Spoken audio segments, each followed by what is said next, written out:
Greetings, fellow puppet makers. I want to share a technique with you. I made a tentacle type of thingy on the elephant, a trunk. I just call it a tentacle system. Discs and beads, or ball and disc system. I forget the name. There's different names that people call it, but I just like to call it a tentacle.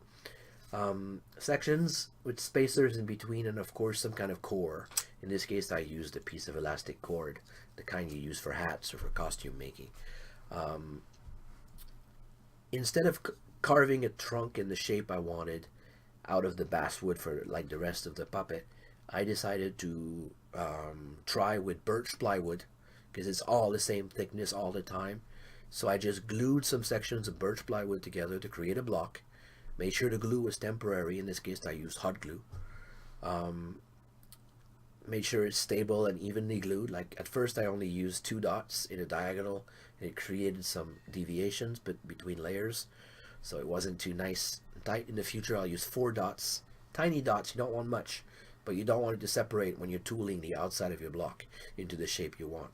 So once you have a block that's stable enough, you pierce a hole down the middle to fit the caliber of your thread or your elastic cord, and you find a piece of steel rod or something else like it that's going to be a bit tight in that hole to hold all these sections together later.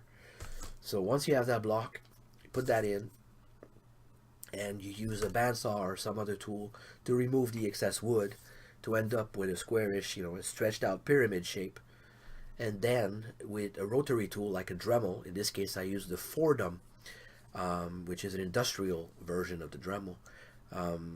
It's a rotary tool, and I used a very coarse burr, cylindrical shape of a burr, to round out this thing to make it really round. It took a few minutes. Then I ended up with something pretty smooth. It's not perfect, of course. It would have been easier and better if I had a lathe, but I don't have one. You can actually make a lathe out of your drill press, but I haven't gone around to do that yet. You can make a jig or something. You can actually buy one. I'll look into that for the future, because that would have come in really handy. For this job it wasn't so necessary, because I need this to look handmade, because everything I'm going to try to keep the gouge marks visible for the end result. It's just a style decision I made.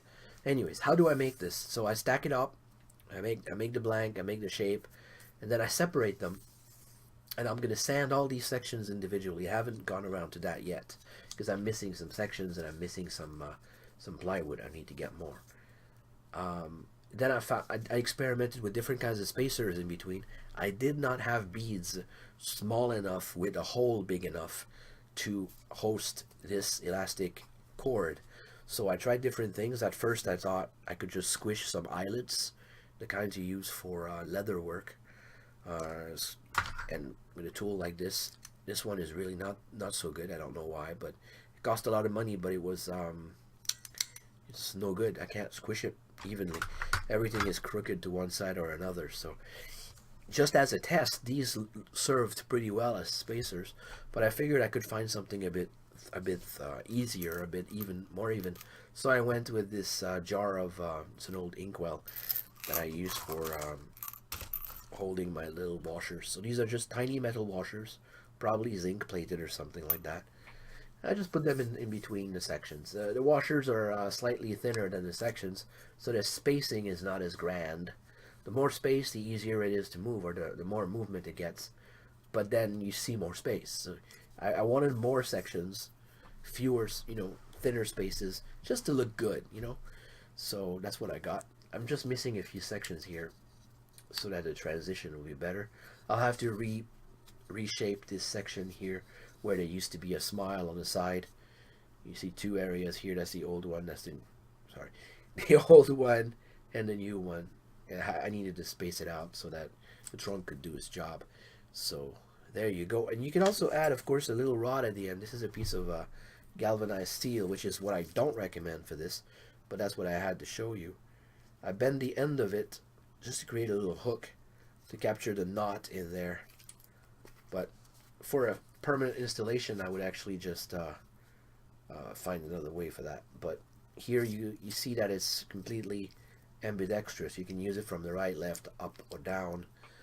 It's not a problem. This whole puppet will be used on a table with the audience sitting all around it, so it needed to work in all directions. So if they do need a handle for this job, I'm going to ask the customer what they prefer. Um, then I'm going to add probably something short like this, maybe all the way here, but I'll use something firmer because 16 gauge galvanized steel is too soft for this. Maybe for the end of it, it's fine, but for the handle, it needs to be firmer. But even without it, it moves really, really nicely. It's a nice wiggle to it. I forgot to mention how I install it on the head. Ideally, you want to pierce a hole starting where you need it, but you want to exit it in the back of the head or somewhere less conspicuous. In this case, I needed to put it there because I didn't have the right kind of drill bit or long enough drill bit for this. There is a trick. You can make your own drill bit out of something stable like this piece of steel, memory steel. It's piano wire from K&S Supplies. That can be turned into a drill bit, I think, depending on how it's cut. But I haven't tested that, didn't have time for it, so I just went with something safe. I just used a regular drill bit, and I ended it right there in the middle of the top of the trunk with a countersink hole. I'll actually make it a bit deeper than that. When the hole is, when the knot is down there, I can put some kind of temporary putty on top so that it hides that hole, but it's removable. If they ever need, and they will need eventually to replace the elastic cord, they can just scrape that off, cut it off, and put a new cord inside. So, and then put some beeswax and then some oil paint on top. This will be painted with oils, more than likely. So, there you go. Nice wiggly motion. I was experimenting with what else it could be, and this could make a very nice dragon neck or a bird neck, dinosaur neck. It's really cool. A tentacle. It could be just a floating head. Ooh, very creepy. Ooh, what's that? You know, little creature. So I want to see more of that. It moves super well. So might as well share it with you and see what you come up with. If you have other techniques that you want to share with us, I highly recommend you do some videos. It's easy nowadays with cell phones. It's easy with a webcam. YouTube makes it easier for us to send our stuff on, but there's so many other services you can use to share a little trick. Much easier to share techniques like that than to type it all. It's faster for you, it's faster for us to understand, so please try to share in a more, I would say, obvious way. Thanks for watching.